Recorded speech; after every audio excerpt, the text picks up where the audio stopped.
Tango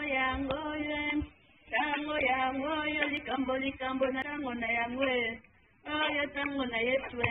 tango yango yo ebelemi bamama tolo na se toujours mama kolela na se boya tokumisa nzambe toa na retraite le 7 le 8 le 9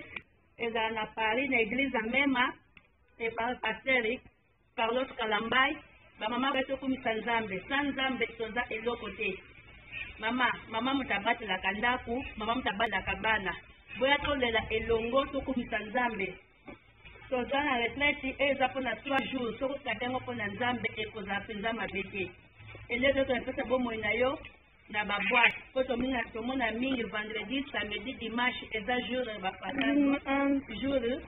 ya ngita me biso bana nzambe biso toyebi liloba biso toza bamama oyo tolezalaka na setaka mpona kobondela il faut tokende tokumisa nzambe tosanjola ye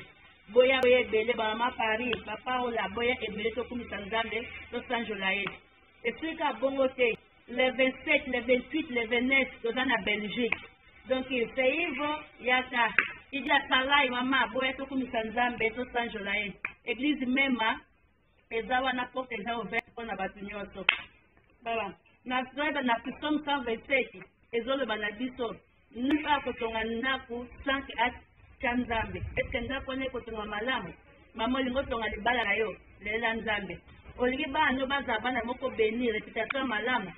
boya tobondela nzambe olingi libota noko na yo nzambe ezala mikakatano te tokimelaka epa nzambe mpo nzambe mopesi na nyonso sa nzambe mobulu makasi eloko eza te sa nzambe